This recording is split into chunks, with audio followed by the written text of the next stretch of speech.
Miss হবে না আপনার পছন্দের টিভি শো। দেখুন জি5 অ্যাপে একদম ফ্রি। এখনকার সার্থক খারাপ কেন? বড্ড প্রেমিক, বড্ড নটি বয়।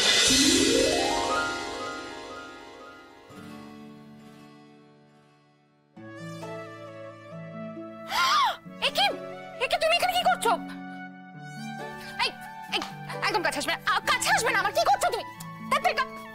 তুমি এখানে করতে গেলে কেন এলে? আরে লজ্জা পাচ্ছ কেন? হ্যাঁ বাবা রে বাবা, তোমাকে এখানে কে আসতে বলেছিল? তুমি তো রেডি হয়ে বেরিয়ে গেছিলে, আবার চলে এলে এখানে কেন এসেছো? আচ্ছা আচ্ছা, একটা একটা করে জবাব দি। হ্যাঁ, আমি দরজা খুলে এসেছি, আর দরজা তো বন্ধ ছিল না, জাস্ট ভেজানো ছিল। তাহলে তুমি না বলে ঢুকে পড়বে? আচ্ছা, এই বাড়িতে তো কেউ কারোর ঘরে না বলে ঢুকে পড়ে না, তুমি এভাবে না বলে ঢুকে পড়লে কেন? আর আমি যদি জানতাম তুমি এই ঘরে আছো, তাহলে তুমি এইভাবে নক করবে না তুমি একবার? কেন নক করবো কেন? আমি তো না বলে অন্য কারোর ঘরে ঢুকিনি, নিজের ঘরে ঢুকেছি। কেন ঢুকেছো? তুমি তো রেডি হয়ে বেরিয়ে গেলে। হ্যাঁ, বেরিয়ে গেছিলাম, কিন্তু রাস্তায় বেরোতেই একটি বায়স বিশেষ কা কা শব্দে আমার শার্টের উপর পটি করে দিলে। তো শার্ট তো আমাকে ছাড়তেই হতো, তাই অগত্যা আমাকে ফিরতেই হলো। মিথ্যে কথা।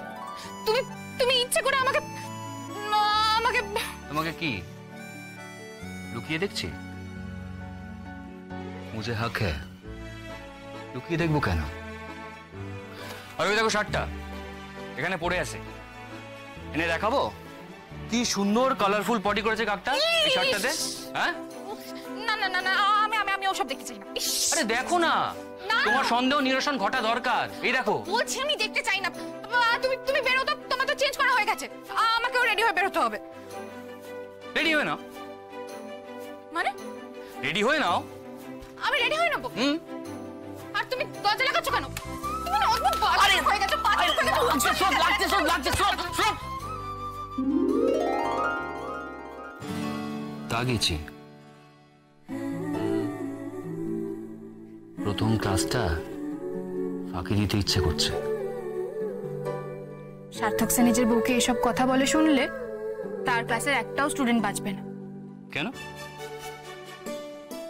তারা তো জানে তিনি কেবল AK-47, সারাদিন খালি ঠাই ঠাই ঠাই ঠাই ঠাই ঠাই ঠাই ঠাই।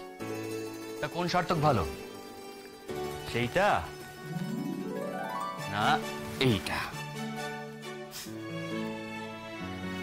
অনেস্টলি বলতে গেলে আমি সেই সার্থককে ভীষণ মিস করি। বেশ কাটতো কিন্তু দিনগুলো, ঝগড়া করতাম, নালিশ করতাম, আর পাল্টা নালিশ। তোমার মনে আছে প্রিন্সিপাল স্যার কেমন ভয় থাকতেন আমাদেরকে নিয়ে? হ্যাঁ, সে তো থাকতেন, কিন্তু এখনকার সার্থক খারাপ কেন? বড্ড প্রেমিক, বড্ড নটি বয়। অনেক হয়েছে, এবার যাও তো, আমাকে রেডি হতে হবে। এই তোমাকে তো একটা কথাই বলা হয়নি, আমাদের কালী কলেজ থেকে বলেছে। কি তুমি পড়াশোনা করছো না? গার্জেন কল করেছে? হ্যাঁ, আমাকে যেতে হবে তাই তো? যত সব বাজে কথা।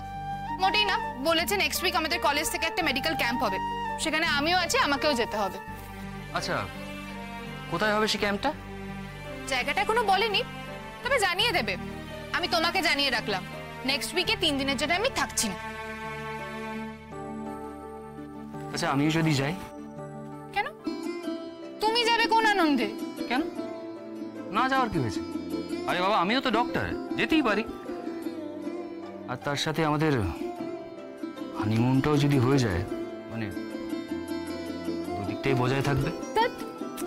তুমি যাও তো, যেখানে যাচ্ছিলে যাও যাও যাও। হানিমুন হবে ক্যাম্পে, কত শখ তোর। এনো ধরো। আরে দাঁড়াও, টাইম দাও। আরে যাচ্ছি। কত সময় লাগবে? তুমি তো চেঞ্জ করা হয়ে গেছে। যাও যাও যাও যাও।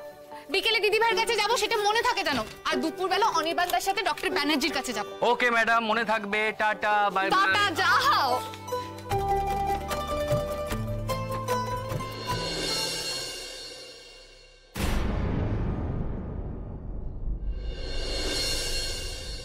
ডক্টর, আসবো?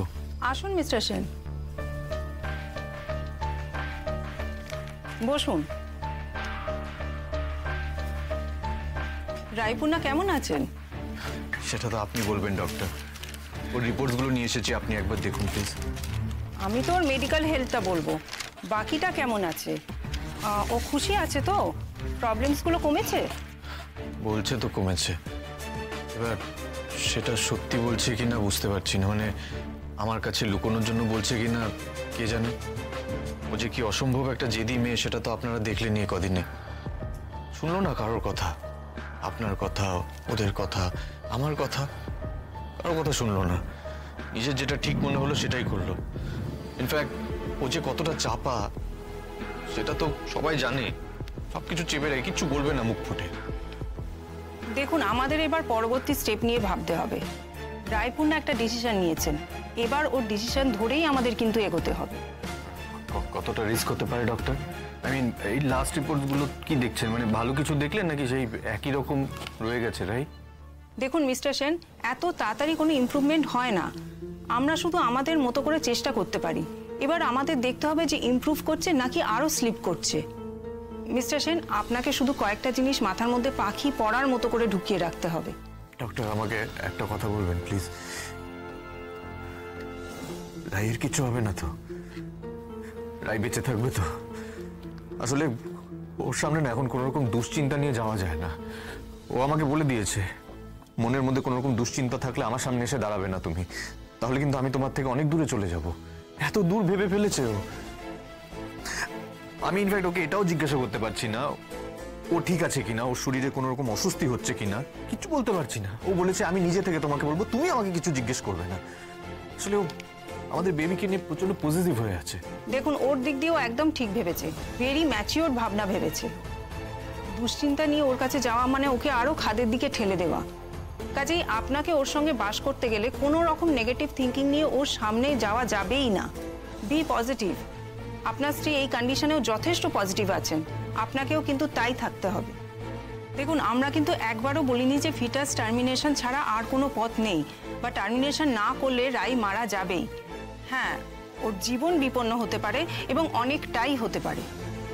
তা টার্মিনেশনের অপশনটা উনি যখন বাদ দিয়েছেন, আমাদেরও সেটা বাদ রেখেই এগোতে হবে। ওর পাশে থাকতে হবে, সাহস জোগাতে হবে। হ্যাঁ, প্রবলেমসগুলো আছে, কিন্তু সেসব নিয়ে আমরা এখন আর ভাববো না। আমরা 100% এটা ভেবেই এগোবো যে মা আর সন্তান অপারেশন থিয়েটার থেকে সুস্থভাবেই বেরোবে। ম্যাম, 29 উইকসেও তো বাচ্চা নিজের পজিশন চেঞ্জ করতেই পারে। হ্যাঁ পারে, কিন্তু এখন তো গ্রো করে গেছে। ওর স্পেসটা আর বিরাট মুভমেন্টের মতো জায়গায় নেই। পজিশন চেঞ্জ ভালোর জন্য হতেও পারে, আবার সেটা নাও হতে পারে। ক্রুশিয়াল হলো এই সময় খুব সাবধানে সব নিয়ম মেনে চলা। দেখুন, নেগেটিভ কথা আমরা আর ভাববো না। মা যখন একটা সাহসী সিদ্ধান্ত নিয়েছে, আমরাও এখন ওর মতো করেই ভাববো। আমরা আগে কে কি বলেছি, আমাদের লজিক, মেডিকেল টার্মস, এগুলো এখন ওর ডিসিশনের কাছে কিন্তু কম মার্কস পাবে। আমরা প্রতি মুহূর্তে চেষ্টা করব মাকে এই মনের জোর বাড়ানোর সুযোগটা আরো সহজ করে দিতে। জি5 ডাউনলোড করুন আর সব এপিসোড দেখুন একদম ফ্রি।